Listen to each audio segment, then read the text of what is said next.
स्वागत है आपका अपने YouTube channel PCM Bharat sir की क्लास में। देखो दोस्तों, मैं हूं भरत कुमार और आज आपको जो है केमिस्ट्री का वीडियो अपलोड किया जाएगा। और केमिस्ट्री में IPSC चल रहा था, IPSC उसके आगे आज आपको बताएंगे आइसोकार्बन क्या होता है।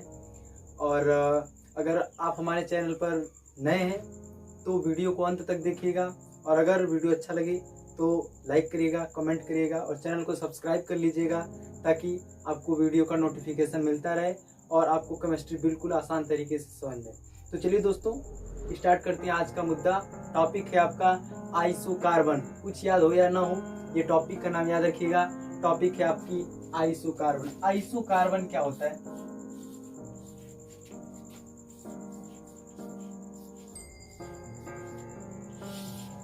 आइसोकार्बन कहते हैं किसे। आइसोकार्बन की पहचान कैसे करेंगे, वही आज रूल जो है डिस्कस करेंगे कि आइसोकार्बन किसे कहते हैं। अगर एग्जाम में आ गया कि आइसोकार्बन क्या होता है तो क्या लिखेंगे? आइसोकार्बन के नियम लिखिए। तो कैसे लिखेंगे हम आपको बताते हैं, ध्यान से सुनिएगा। बहुत ही इंपॉर्टेंट चीजें, बहुत बारीक तरीके से पढ़ेंगे एक एक पॉइंट को, और एक एक पॉइंट के आपको नोटिफिकेशन मिलते रहेंगे। तो ध्यान देगा, समझिएगा आइसोकार्बन किसे कहते हैं। देखिए दोस्तों, अगर कोई कार्बनिक श्रृंखला बना दिया जाए, जैसे हम आपको दिखाते हैं, ये कोई श्रृंखला है।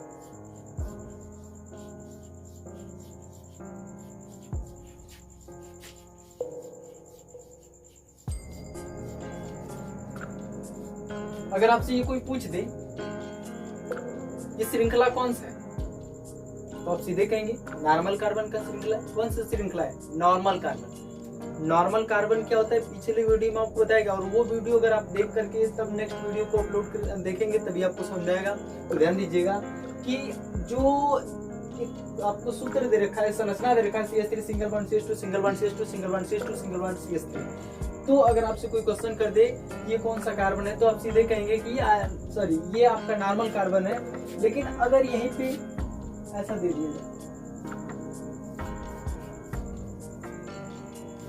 ब्रांच, ये छोटी श्रृंखला क्या है? ब्रांच। ये लंबी श्रृंखला आपका मदर चेन है, और ये जो छोटी श्रृंखला दिख रही है वो क्या है? ब्रांच है। दोस्तों एक और आपको संरचना दे रखा है कि CH3 single bond CH2 single bond CH2 single bond CH2 single bond CH, और वहां पे ब्रांच रखा है CH3 का और सिंगल बॉन्ड CH3। कुछ ऐसी श्रृंखला है। डरना नहीं है, यहाँ से पकड़ करके यहाँ से पकड़ करके खींच देंगे, आपको सीधी श्रृंखला मिल जाएगी। तो मिलेगा क्या? मिलेगा, सुनो ध्यान से समझिएगा।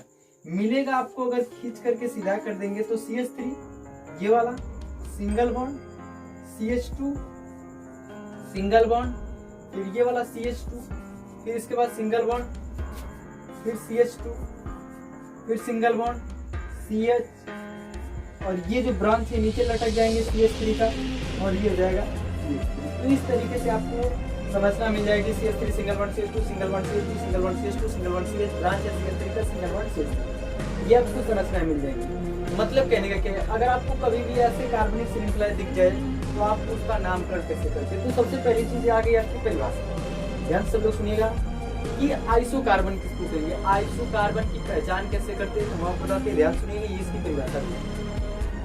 अगर किसी कार्बनिक श्रृंखला में दाएं या बाएं से दूसरे स्थान पे, किसी कार्बनिक श्रृंखला में दाएं से और या तो बाएं से, दाएं बाएं में से कोई साइड ले सकते हैं, दूसरे स्थान पर, ये एक स्थान दूसरे स्थान, तो दूसरे स्थान पर CH3 का केवल एक ब्रांच लगाओ।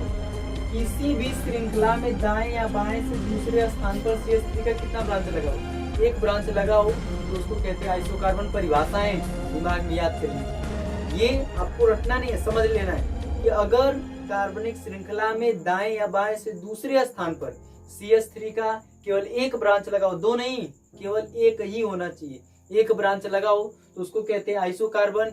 जैसे ये कौन सा कार्बन है? आइसोकार्बन। ये भी कौन सा कार्बन है? आइसोकार्बन। ये इसकी संरचना है। तो इस तरीके से ये बना आइसोकार्बन की संरचना। आगे दिखाते हैं। ये आपके सामने एक संरचना दे रखा है कि CH3 single bond CH, branch है CH3 का और सिंगल बॉन्ड CH3। अगर आपसे कोई कह दे ये कौन सा कार्बन है, तो आप सबसे पहले देखें एक दूसरे स्थान पे क्या ब्रांच लगा है? CH3 का। दूसरे स्थान पर CH3 का एक ब्रांच लगा है, तो इसलिए कौन सा कार्बन हुआ?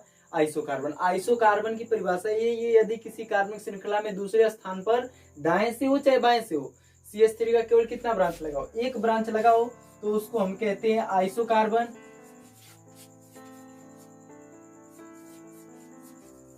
ये ये भी कौन सा कार्बन हुआ, आइसोकार्बन। अब बात आ गई आइसोकार्बन पहचान सकते हैं, नॉर्मल सा तरीका है, इस तरीके से आपका पहचान करना है, दाएं से चाहे बाएं से, दोनों में से किसी तरीके से आप देखेंगे CH3 का एक ब्रांच लगा होगा, वो भी दूसरे स्थान पे, तो आप कहेंगे कि ये कौन सा कार्बन है, आइसोकार्बन है। आइसोकार्बन की पहचान होगी। अब आते हैं इसके नामकरण पे। इसका नामकरण बहुत ही आसान है। नामकरण करने के लिए सबसे पहले कुछ नहीं करना है, आंख मूंद करके आइसो लिख लीजिए, बहुत इंपॉर्टेंट है। आगे हम आपको बताएंगे इसमें लड़के गलती कहाँ कर देते हैं। जब नेक्स्ट टॉपिक पढ़ेंगे तो आपको खुद ही अंतर समझ में आएगा कि इसमें और उसमें क्या अंतर है। आइसोकार्बन का IUPAC नामकरण करने के लिए सबसे पहले क्या लिखेंगे, आइसो। इसके बाद कार्बनों को जोड़ लेंगे, 1 2 3 4, कितने कार्बन, 4। 4 के लिए रूट वर्ड ब्यूट लिखेंगे, ब्यूट, BUTE। तो E के साथ जब हम अपने से अनुलग्न लगाएंगे, ANE, अनुलग्न लगाएंगे ANE, तो जब A के साथ E के साथ A को जोड़ेंगे तो आपका मिलेगा ANE, E हट जाएगा, वो इंग्लिश रूल है, तो हो जाएगा आपका ब्यूटेन। क्या मिलेगा, ब्यूटेन। तो अगर आपसे कोई पूछ दे कि जो है इस वाली श्रृंखला का, इस संरचना का नाम क्या होगा, तो आपको सबसे पहले देखना है कि दूसरे स्थान पे CH3 का एक ब्रांच लगा, इसलिए आइसोकार्बन हुआ, और अंत में लगा देंगे जो है रूट वर्ड के हिसाब से अंत में लगा देंगे ANE। तो ये आइसोकार्बन का IUPAC नामकरण करने के लिए सबसे पहले आइसो लिखते हैं।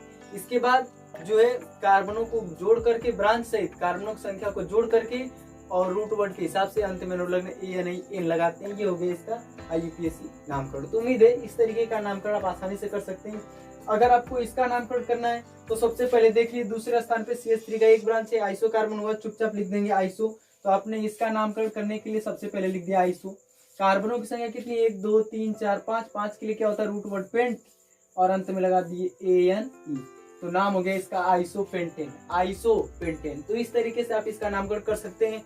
कम से कम 5 से 6 तक एक्सरसाइज करिए, खुद से संरचना बनाइए, खुद से नामकरण करने की कोशिश करिए, और उम्मीद है कर लेंगे। तो दोस्तों मिलते हैं नेक्स्ट वीडियो में। अगर आपको ये तरीका अच्छा लगा हो, समझ में आया हो, पूरी तरीके से सहमत हो, तो लाइक करिएगा और एक कमेंट करिएगा, ताकि हमें पता चले कि हमसे जो है कितने स्टूडेंट्स सीख रहे हैं और कितने लोगों को सीख मिल रहा है। धन्यवाद।